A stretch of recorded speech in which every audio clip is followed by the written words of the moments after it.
영양식 빌립보서 4장 1절부터 9절까지 말씀의 제목은 주 안에 선다는 것입니다. 사도 바울은 초대교회 당시 가장 영향력 있는 지도자였습니다. 그는 진정한 교회의 리더였습니다. 3번에 걸쳐서 전도 여행을 다니면서 예수 그리스도의 복음을 전하는 동안 다른 사람을 어려움과 고난 가운데 빠뜨리지 않았습니다. 자신이 앞서가면서 온갖 고난과 핍박, 고통은 가장 먼저 겪었습니다. 자신이 그렇게 희생하며 헌신했기에 과감하게 교회 공동체를 향해 나를 본받으라고 말할 수 있는 것입니다. 그렇게 본문에서도 사도 바울은 빌립보 교회를 향해 영적 지도자로서 가르치는 것이죠. 본문에서 바울 선생님이 빌립보 교회 성도들에게 이야기하고 싶은 내용이 무엇인가 찾아보았습니다. 주제는 이와 같이 주 안에 서라 이것입니다.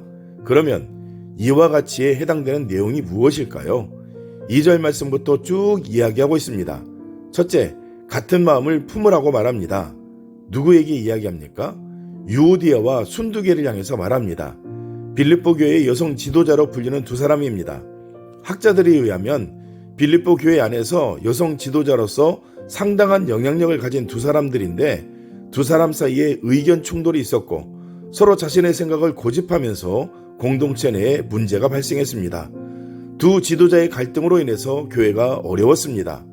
그렇게 사도 바울은 가장 큰 어른으로서 명령합니다. 주님을 위한 일이다. 주 안에서 같은 마음을 품으라는 것입니다. 여러분, 교회는 그리스도의 몸입니다. 저 사람의 생각이 나와 다르다고 적으로 여겨서는 안 됩니다.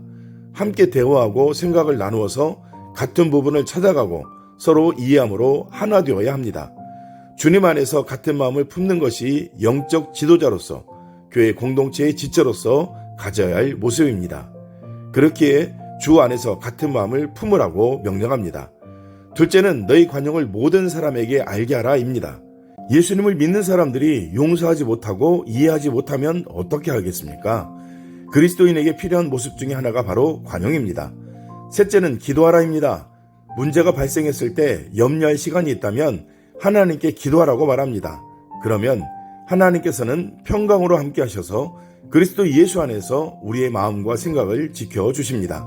넷째는 8절 말씀, 끝으로 형제들아 무엇에든지 참되며 무엇에든지 경건하며 무엇에든지 옳으며 무엇에든지 정결하며 무엇에든지 사랑을 받을 만하며 무엇에든지 칭찬받을 만하며 무슨 덕이 있든지 무슨 기림이 있든지 이것들을 생각하라. 아멘. 즉 생각하고 행동하라는 것입니다.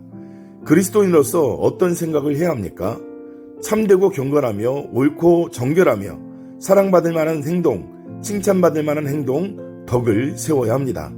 여러분, 결국 그리스도의 행동은 이와 같은 것들을 생각하고 마음에 품고 각인한 후에 움직이는 행동이어야 한다는 것입니다.